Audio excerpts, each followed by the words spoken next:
मशहूर टिकटॉकर हीरा राज के जवां साला भाई को बेदर्दी के साथ कत्ल कर दिया गया। हीरा, सबसे पहले तो अल्लाह का हुक्म आपके भाई का सुन के बड़ा अफसोस हुआ।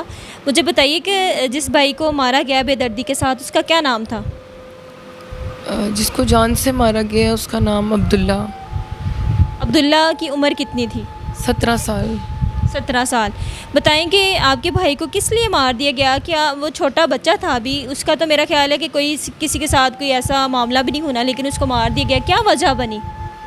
वजह कुछ भी नहीं। मेरा बड़ा भाई उसका नाम है हबीबुर रहमान। तो वो पूरे मोहल्ले में मतलब ना दिलेर हैं, तो दूर दूर तक उसके नाम है, लोग उसको जानते हैं। तो लोग बस उसको अपने मकसद के लिए इस्तेमाल करते हैं, ठीक है। और इसी तरह हुआ। यासीन साहब के बेटे हैं आसिफ, मियाँ आसिफ। वो आता है रात के कोई 1:30, 2, 2:30, 3 बजे के करीब, और मेरे भाई को कहता है कि तुम मेरे साथ चलो आओ, कुछ खाने चलते हैं। हबीब ने कहा कि मेरी ना बाइक में पेट्रोल नहीं है। तो इतने में कहता है यार मैं पेट्रोल डलवाता हूँ। ये पैदल वही बाइक लेके घसीट के पेट्रोल पंप बाहरी है, चला जाता है और पेट्रोल डलवाता है। फुटेज होगी, खुद ही पैसे देते हैं, 100 रुपये उसने दिया अपने पास से कि पेट्रोल डाल दो, फुटेज में सब कुछ आ जाएगा। उसके बाद उसको ना ले जाते हैं वैसे ही। फिर कहता है कि इस तरह वो मंशियात फ़रोश हैं। तो उसने कहा मेरा काम करो। तो मेरे भाई ने कहा मैं काम नहीं कर सकता। इस तरह ही कोई मंशियात फ़रोश है, बादशाह इधर करके कहीं घर है उसका, तो मुल्तान रोड पे ही। तो वो कहता है कि मेरे लिए काम करो। तो वो हबीब कहता है मैं नहीं कर सकता। बादशाह के घर उसको बंद करवा दिया, वहाँ मार वगैरह पड़वाई। और उसकी वाइफ ने भी, बादशाह की वाइफ ने भी नाखून वगैरह मारे। कार्रवाई बादशाह पे भी होनी चाहिए, मियाँ आसिफ पे तो सबसे पहले होनी चाहिए जो घर से लेके गया, और दूसरा उस बंदे पे होनी चाहिए बादशाह जो मंशियात का काम करता है। उसने वहाँ पे कैमरे लगाए हुए हैं और वहाँ पे असला वगैरह भी अपने घर काफ़ी रखा है। उस एरिया में लोग उससे बहुत डरते हैं। अच्छा, तो बादशाह की 2 बीवी हैं और मेरे ख्याल से उनको गिरफ़्तार कर लिया गया, उनके घर रेड पड़ी थी। तो वहाँ से वो बच के निकलते हैं, तो उसको ले जाते हैं थाने, सब्ज़ाज़ार थाने। उसको सब्ज़ाज़ार थाने ले जाते हैं। वहाँ जाके उस पर कहते हैं कि ये इस तरह पकड़ा गया। पता नहीं क्या उन्होंने कहा पुलिस वालों को कि आपके भाई पे उल्टा इल्ज़ाम लगाया उन्होंने कि आपके भाई ने कुछ इस तरह की हरकत की है। हाँ जी। तो उनको पैसे पूसे लगाए, खाना शाना खिलाया पुलिस वालों को। तो हुआ ये कि कहते हैं कि उसको वहाँ पे मार वगैरह पड़वाई। अच्छा, पता नहीं उससे पहले या थाना जाने से पहले या बाद में बाइक पे ये जब कह रहे थे कि तुम्हें जान से मार, आज तुम अपने घर गली में जाओगे तो तुम्हें गोलियां मारेंगे। ये आपके बड़े भाई को धमकी दे रहे हैं आपके मोहल्ले वाले? जी बिल्कुल। तो उसके बाद होता क्या है कि वो बाइक से छलांग लगा देता, छलांग लगाए, उसके घुटने वगैरह छिल गए। उसने वहाँ से एक रिक्शा करवाया तो वो सीधा घर आया। मुझे आके कहता है कि मतलब ना मेरी लड़ाई हुई है, तो इस तरह ना मुझे कह रहे हैं जान से तुम्हें मार देंगे।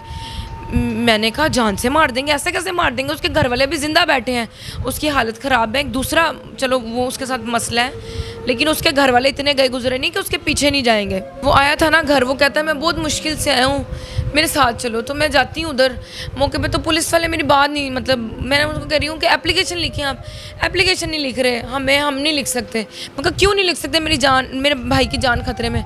नहीं, आपको हंजरवाल थाना लगता है। मैंने कहा हंजरवाल थाना कैसे लगता है? यहाँ की बात है। अच्छा, मैंने उनको अपना तारुफ वगैरह कराया, मतलब 2-3 लोगों के नाम। मैंने कहा आप ना एप्लीकेशन लिखें, वरना जो है ना मैं कार्रवाई करूँगी इस चीज़ पे। उन्होंने एप्लीकेशन लिखी, मेरे पास फुटेज वगैरह मौजूद है। उसके बाद मैं वहाँ से घर आ रही हूँ कि चलो अब दे दिया, सुकून हो गया। मेरा भाई ना सारे रास्ते डरता हुआ आया कि कहीं गोलियाँ इधर उधर कोई मुझे गोली मार देगा। पूरे रास्ते यार वो डरता है, पूरे रास्ते मैंने उसको भाई को उन्होंने इतना ज़्यादा डराया हुआ था कि उसको ये था कि मुझे कोई ना कोई मार देगा। वो आज से पहले कभी मैंने उसको नहीं देखा, क्योंकि वो बहुत दिलेर है, वो डर ही नहीं सकता। वो तो 100 बंदे को ढा लेता है। मैं हैरान हूँ, उस रात वो अजीब कैफियत में था। उसके बाद मैं आ रही हूँ रास्ते में, तो जाहिर सी बात है पैदल ही आना पड़ा। तो मैं पैदल ही आई हूँ तो मेन से। तो होता ये कि उनका घर कारी यासीन साहब का घर पहले आ जाता है। तो मम्मा ने कहा चलो हीरा सुलह करा देते हैं बच्चों की। सुलह करवाने के लिए हम लोग गए हैं, मैं हूँ साथ। सुलह करवाने के लिए गए हैं तो उधर मेरे भाई को 4 लोग बाहर आते हैं और उनकी वालदा साहब भी गेट पे खड़ी हैं। उनके बाप ने मेरे भाई को ऐसे नीचे गिराया हुआ, जूतियाँ मार रहा है, मेरे पास वीडियो है। इतने जी मेरे डंडे वगैरह, उसको डंडों से मार रहे हैं। इतना जुल्म यार, इतना जुल्म, इतना जुल्म। और हुआ ये कि लेकिन अब्दुल्ला कहाँ से आ गया बीच में? अब्दुल्ला तो आपके साथ था ही नहीं। सर सी बात है, ये 2 कदम पे ये सब कुछ हो रहा था। इतना तमाशा लग चुका था, लोग मस्जिद के लिए नमाज़ पढ़ने जा रहे थे तो सब ज़ाहिर सी बात है हमारे घर का मसला चल रहा था। तो कुछ लड़कों ने आके घर बताया, हम लोग उधर थे, मेरा भाई अब्दुल्ला उधर आ गया। अब्दुल्ला ना आगे नहीं हो सका, वो छोटा था, वो वीडियोस बनाता रहा, वो कैसे बचाता? इतने दरिंदे ऐसे डशकरे जितने लोग थे, उनको कैसे मेरा छोटा भाई आगे होता? वीडियोस वगैरह बनाई, काफ़ी लोग वगैरह इकट्ठे हुए कि मामला रफा दफा करो। हबीब को पकड़ा, हम लोग वहाँ से घर आ रहे हैं। लोग मस्जिद जो काम अपना करने जा रहे हैं वो उधर चले गए हैं। उस इतने में क्या कहते हैं, वो लोग अंदर चले गए, हम अपने घर की तरफ आ रहे हैं। हबीब अंदर आ जाता है या उसको उसके दोस्त पकड़ लेते हैं। अब हुआ ये कि मैं गेट के अंदर आ चुकी थी तो मम्मा पीछे थी। वो एक गाड़ी खड़ी होती है, वो पानी का काम है उनका, गली के कोने पे जो दुकान है उनका वाटर फिल्टर का काम है। उधर एक गाड़ी ग्रीन कलर की खड़ी होती है, आज उन्होंने वो भी गायब कर दी है गाड़ी, ठीक है, लेकिन फुटेज में आ जाएगी। इतने में मैं घर के अंदर आ जाती हूँ क्योंकि बच्चे डरे हुए थे, इतना रोला पड़ गया था। तो अब्दुल्ला जो था ना, ऐसे जैसे हम आम चल रहे होते हैं अपने ध्यान में, तो वो अपने ध्यान में आ रहा था। इतने में उन्होंने पीछे से गोलियां चलाई हैं और वो वहीं ढेर हो गया है।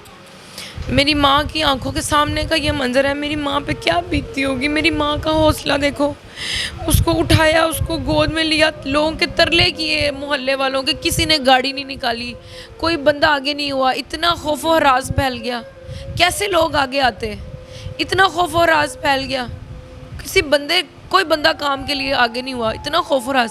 मैं सिर्फ इतना जानती हूँ कि आज मेरे भाई को उन्होंने फायर मारे हैं, वो कल को मोहल्ले में किसी के भी बाप बेटे पे हमला कर सकते हैं। डंडे उन्होंने रखे हुए हैं घर, किस मकसद के लिए रखे हैं ये मीडिया पूछ सकता है, ये ऊपर के अफसरान पूछ सकते हैं।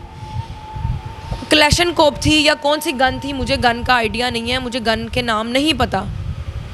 मेरे पास वीडियो मौजूद है, एक बुनियान में बंदा था, एक लंबी सी हाइट का लंबा बंदा था जिसे शर्ट पहनी थी, एक बंदा इधर था और एक बंदा काली शर्ट वाला था। जो एक बंदा बाहर को निकलता है गली से, उसके हाथ में गन थी।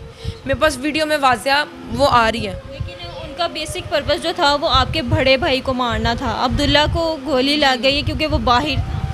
जी बिल्कुल, तो वो बड़ा भाई नज़र नहीं आया ना, उसको छोटा नज़र आया, उसने छोटे पे फायरिंग कर दी। उसने तो मेरी मम्मा पे भी कर देनी थी, मेरे सब पे घर वालों पे ही करनी थी उसने फायरिंग।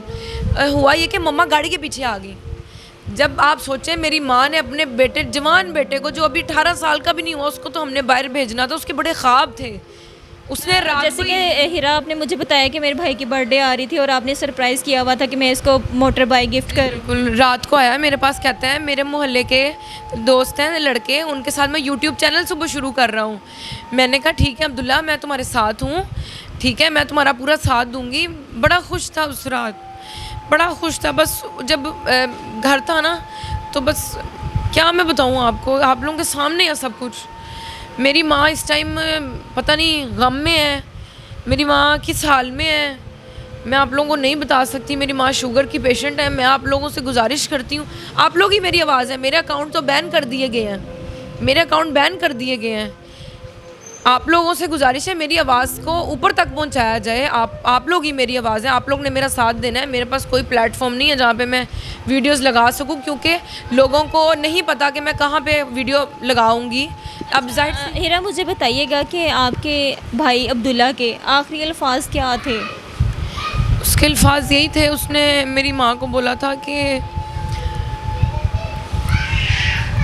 क्या मैं बताऊँ, पता नहीं, मुझसे नहीं कहा जा रहा क्या मैं कहूँ, मेरा क्या कहूँ और क्या ना कहूँ। हॉस्पिटल में उसने बड़ी अजियत सही है, जैसे कि आपकी वालदा ने बताया, वीडियो में बताया जा रहा है कि मेरे बेटे के दिमाग में गोली लगी है। नाज़रीन, इस वक्त मैं हीरा की सिचुएशन आपसे बयान नहीं कर सकती। एक बहन ने अपने भाई को खोया है और आज उसकी तदफीन हुई है, और बिला किसी मकसद के एक छोटा बच्चा जिसकी किसी के साथ दुश्मनी भी नहीं है, जिसने अभी अपनी कैरियर का आगाज़ ही नहीं किया, उसको बिला वजह मार दिया जाता है। और यहाँ पे लोग दंदनाते फिर रहे हैं, उनके पास नाजायज़ असला और पूछने वाला कोई नहीं है। क्या अपील करना चाहती हैं देखने वालों को? मैं मियाँ मोहम्मद शहबाज शरीफ से अपील करती हूँ, उनके आगे हाथ जोड़ती हूँ, मैं भीख मांगती हूँ उनसे। मुझे आप सबसे इंसाफ चाहिए, मेरी आवाज़ आप लोग हैं, आप लोगों ने इंसाफ दिलाना है मुझे। और मैं इस दुनिया को दिखाना चाहती हूँ कि हमारे मुल्क में इंसाफ मिलते हैं। मैं दिखाना चाहती हूँ, इस मुल्क को साबित करना चाहती हूँ पूरी दुनिया के सामने कि मैं इंसाफ लेके दिखाऊंगी। मैं पूरी दुनिया को दिखाऊंगी कि हमारे अफसरान कितने लॉयल हैं अपनी जॉब्स के साथ, अपने काम के साथ वो लोग कितने लॉयल हैं। मैं दिखाऊंगी। मैं हर उस बंदे का नाम लूँगी। इमरान कशोर साहब हैं, आईजी पंजाब, उन्होंने मेरी बहुत हेल्प की है। तो मैं सबकी शुक्रगुज़ार हूँ, मैं मीडिया की शुक्रगुज़ार हूँ, आप सबकी शुक्रगुज़ार हूँ जो मेरी आवाज़ को ऊपर तक पहुँचा रहे हैं।